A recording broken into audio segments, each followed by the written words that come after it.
धन धन सऊतराई आसरा। आज डिस्ट्रिक्ट एडमिनिस्ट्रेशन सिरसा ने बाढ़ राहत प्रशंसा कार्यक्रम रखा था, जिसमें ज़िले की सभी संस्थाएं, सामाजिक संस्थाएं जिन्होंने बाढ़ राहत कार्यक्रम में सेवाएं दी अपने, तो उनको बुलाया गया था। उसमें डेरा सच्चा सौदा को भी बुलाया गया और इसके अंदर सभी संस्थाओं ने को अप्रिशिएट किया गया। डिस्ट्रिक्ट एडमिनिस्ट्रेशन ने बहुत अच्छा स्टेप है ये इनका, हम उनको साधुवाद करते हैं और उनका धन्यवाद करते हैं जो इस तरह का, जिससे कि समाज में इस तरह की सेवाएं देने वाली संस्थाओं का मनोबल बढ़ता है। इस कार्यक्रम में चौधरी रणजीत सिंह जी हरियाणा के बिजली और जेल मंत्री, इन्होंने शिरकत की, ये चीफ गेस्ट थे उसमें। तो भरी सभा में उन्होंने, जहां दूसरी सेवाओं की बात हो रही थी बाढ़ राहत कार्यक्रम की, तो इन्होंने मुक्त कंठ से डेरा सच्चा सौदा की बहुत प्रशंसा की। उन्होंने कहा इस कार्यक्रम में डेरा सच्चा सौदा का कंट्रीब्यूशन बहुत ही ज़बरदस्त रहा कि एक जगह तो चामल में जो बांध था, अगर डेरे के सेवादार वहाँ ना होते और उनकी कंट्रीब्यूशन ना होती तो बांध हमारे हाथ से निकल गया था, हम नहीं बांध सकते थे उसको। एक हाथ से सेवादार ने रस्सा पकड़ा हुआ था, दूसरे हाथ में मिट्टी का बैग लेके उन्होंने, और ज़िंदगी को दांव पर लगाते हुए, अगर वो सेवादार गिर जाता तो उसकी 100% मौत थी, ऐसा उन्होंने अपने भाषण में कहा। ये सेवा करते हुए कुछ हमारे सेवादारों को, एक सेवादार को सांप भी काट गया और भी काफ़ी चोटें आई कईयों को, लेकिन ये हमारे पूज्य गुरुजी की कृपा है। उन्होंने हमारी संगत को, उन्होंने हमारे सेवादार भाइयों को, उन्होंने ये ऐसी मोटिवेशन दी है, उनके अंदर ये इतनी ज़बरदस्त भावना है सेवा की, जिससे कि कोई भी सेवादार किसी भी संकट का सामना करते हुए घबराता नहीं और मौत के मुंह में जाकर समाज की सेवा करता है। ये उनकी रहमत है, ये उनके द्वारा बख्शी हुई ताकत है, जिसकी वजह से हमारे सेवादार बहन भाई ये सेवाएं कर सकते हैं।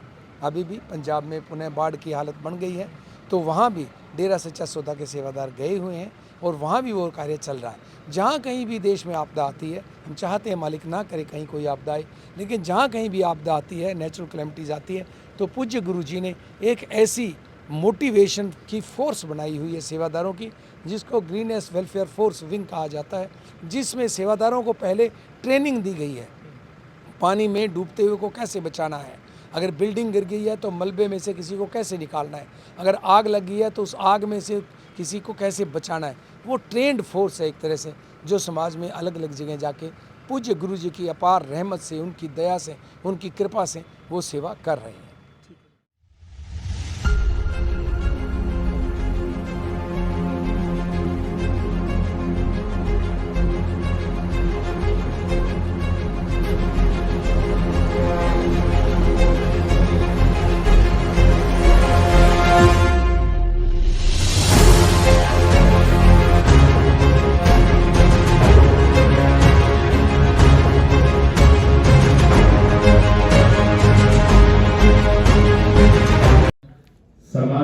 समाजजनक से भी ऊपर कहूँ कि इससे ज्यादा ऑनरेबल, इससे ज्यादा कमिटमेंट, इससे ज्यादा डेडिकेशन किसी की नहीं हो सकती। इसलिए मैं आपको बताइए, पूरी टीम, सारे ऑफिसर्स ने दिन रात एक उस वक्त रिपोर्ट भी आती है कि कई ऑफिसर बीमार पड़ गए, पर बीमार रह के भी काम करते रहे। ये इससे ज्यादा खुश नहीं होता। और कहने में थोड़ा संकोच करके मैं जरूर कहूँगा, डेरा सच्चा सौदा, उनके लिए अलग अलग धारणाएं होगी, किसी को अच्छा लगेगी, लेकिन वो एक अलग विषय होता है। इस बात से जानना चाहते हैं, केवल बाढ़ पे कंसंट्रेट बात कर रहा हूँ मैं। उनका जो रोल था, अगर डेरा सच्चा सौदा करता तो एक बार हमारे हाथ से निकल गया था, वो काबू नहीं आ रहा था। जो इसके आपके चावल में जो था, उससे उन्होंने पानी में तैर के, हमने ट्रालियां डाल दी, उसके बाद हमने चादरें लोग की डाली, उसमें पेड़ भी काट के डाल दिए, और उसके बाद भी वो बंद नहीं हो रहा था। वहां उन्होंने रस्से डाल के, रस्से पे तैर के, एक हाथ से रस्सा पकड़ा, एक हाथ से थैला पकड़ के तो उसमें डाला है। अगर उसमें आदमी का रस्सा भी छूट जाता तो ट्रालियों में जाके पता नहीं सिर पर था, कहाँ पर था, क्या, बिल्कुल मौत को चैलेंज करके उन लोगों ने, और उनके 5 आदमी लगा मौके पे खड़ने के सारा देखा। तो ये तो एक ऐसा इवेंट था, इससे ऐतिहासिक कोई बढ़िया समय नहीं हो सकता। जब साथ साथ परमात्मा ने सबसे ज्यादा मदद करी कि कई बार हम थक भी जाते थे कि अब नहीं आएगा, जैसा आपने एक जगह बताया कि लेंगे राम उत्तर ऐसा हो गया था। और उसके बाद परमात्मा ने साथ दिया, थक भी बैठ गए थे, फिर भी परमात्मा ने साथ दे के हमें करा। ये एक बड़ा अच्छा मोमेंट था। मैं तो चाहता कभी इसको अगर मौका मिला तो कभी सीएम साहब से भी बताऊंगा कि सरसा के लोगों ने जो फ्लड में काम करा, आप फतेहाबाद देखिएगा, आप भी